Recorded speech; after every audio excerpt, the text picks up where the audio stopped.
ça a été multiplié par 4,4. Très bien. Sur la période 2012 à 2023, là où on avait une hausse de 79 milliards, sur cette période récente, on a une hausse de 160 milliards 277. Mais effectivement, sur la période, ça a été multiplié par 2,023%. Comparativement à la période antérieure, où c'est multiplié par 4,4%, mais je vous rappelle, la loi des grands nombres, il est plus facile de multiplier un budget de 23 milliards que d'aller multiplier un budget de 102 milliards. Par contre, si on regarde l'évolution du budget de 2000 à nos jours, ça a été multiplié, et c'est ça la bonne formule, par 11,4 fois.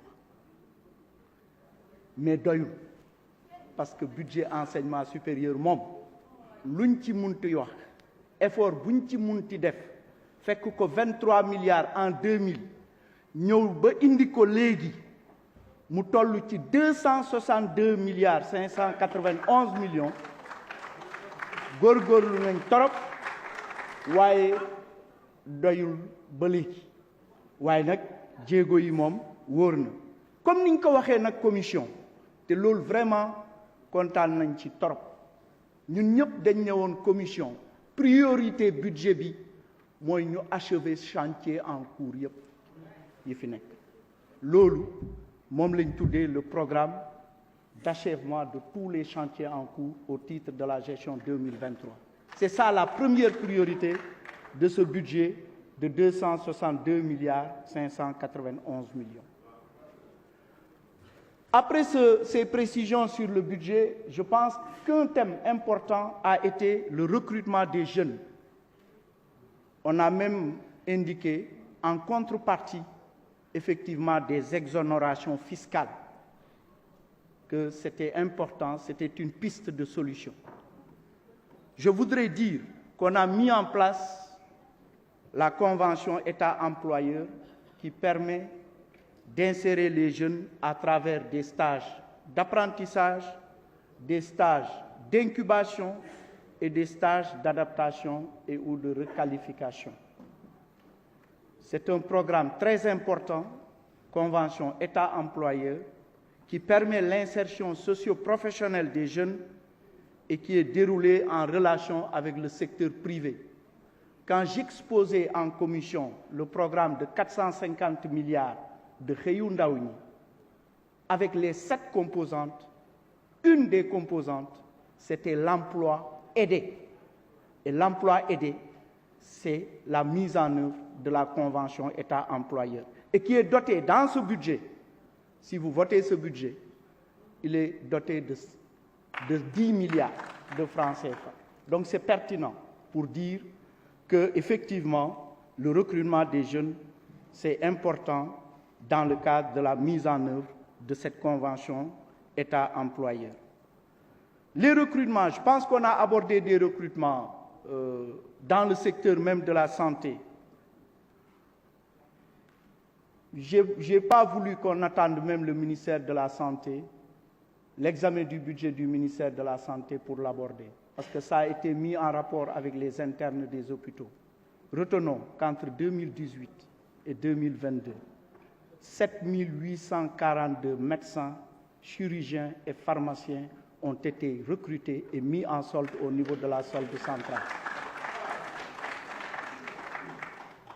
Entre 2018 et 2022, 12 284 infirmiers et sages-femmes ont été également recrutés et mis en solde au niveau de la direction de la solde qui dépend de la direction générale du budget, dont le directeur général Maguette Niang est ici sur place. On a parlé effectivement de la faiblesse du budget de la recherche. On s'était accordé effectivement qu'il faut renforcer le budget de la recherche, oui. Mais le ministre est revenu largement sur les ressources allouées à la recherche et qui vont au-delà des 4 milliards qui sont dans le budget de la Direction générale de la recherche et de l'innovation. On retrouve le budget de la recherche dans les 140 programmes budgétaires que vous avez commencé à examiner depuis le premier jour des plénières. Ces 140 programmes budgétaires, c'est plus de 26 milliards 821 millions avec les allocations de la recherche agricole et agroalimentaire, les allocations de la recherche pharmaceutique, et quand le ministère du Développement industriel passera, on verra aussi les allocations au niveau de l'ASPI. Donc c'est important qu'on puisse donner, mais il y a eu qu'on puisse donner les allocations globales pour la recherche et l'innovation. Par contre, effectivement, il y a plusieurs projets et programmes de développement qui ont des composantes recherche-développement. Je pense citer des programmes même que moi-même j'ai eu à négocier quand j'étais directeur de la coopération économique et financière, surtout dans le secteur de l'agriculture, le programme d'aménagement et d'entrepreneuriat rural, le PADAER, beaucoup de projets d'aménagement hydro-agricole dans la vallée qui ont des composantes recherche agricole. Mais je pense que c'est très important, c'est une idée importante, intéressante qui a été quand même agitée lors de nos débats, qu'on puisse effectivement veiller à renforcer le financement de la recherche à travers des composantes de certains projets et programmes de développement dans d'autres secteurs, en dehors même de l'enseignement supérieur. Je pense que c'est un point qui me semble important. Il va falloir quand même qu'on donne à l'honorable député, effectivement, Cheikh Thioro, des précisions très claires sur l'université Khadim Rassoul de Touba. Loolu nag effectivement Serigne Cheikh li nga wax dëgg la initiative boobu moom Sénégal yëpp àdduna bi yëpp ko salu donc état moo ci war a gën a dugal loxoom bu weesoo exonération yi maa ngi lay wax ne am na benn programme je pense que honorable député yi abordé nañ ko sax la nécessité d'équiper nos laboratoires scientifiques laboratoire bi am na benn programme 52 milliards bu ñu commencé exécuter ren am na 600 millions yoo xam ne matériel scientifique la ñëw na dañ ko jagleel université bi benn ñaar ci biir université bi ñu ngi ciy construire benn centre de formation professionnelle mu ngi war a jar 2 milliards 392 millions 330 064 1 milliard 892 millions 330 064 mooy construction bi def nañ ko exécuté nañ ko actuellement à 85%.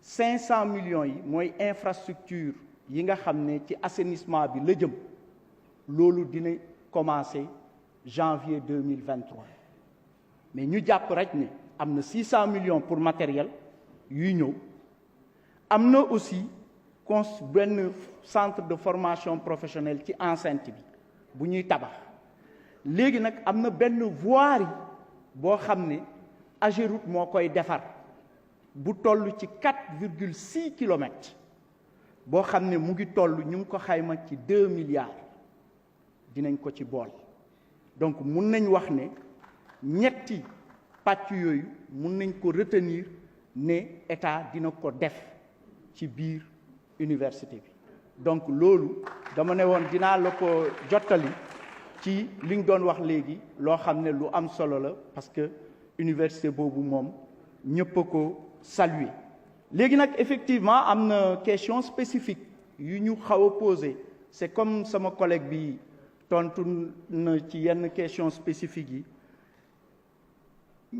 ñeent rek laa ciy wax parce que effectivement am na honorable député yu laajte ne suñu budget bi ñu defar fan lañ def maanaam affaire consultant yoo xam ne pour étudiants diplômés yi la et tout ça donc je pense que ça a été posé Donc, globalement, au niveau de la nomenclature budgétaire de l'État, on a 2 rubriques de dépenses où on prend en charge des questions de consultance. C'est au niveau des honoraires et commissions.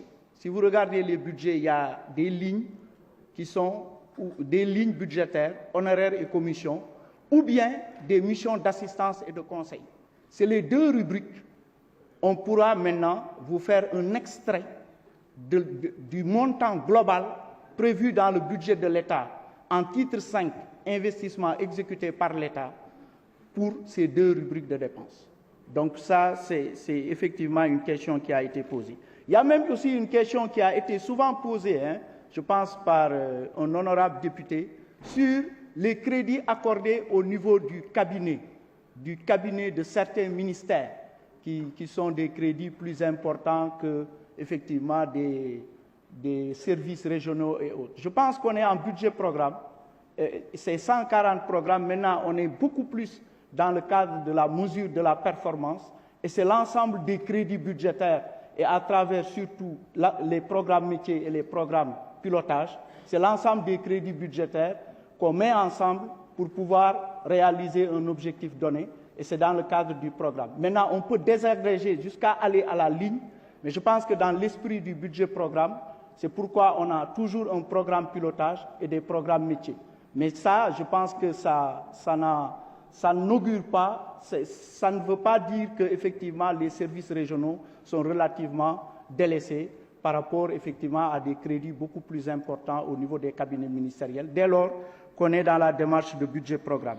Il y a eu des questions qui ont été agitées par rapport au SAES. Je pense qu'on a un cadre de négociation avec le SAES, certaines questions qui ont été posées par l'honorable député, qu'on engagera dans ce cadre-là.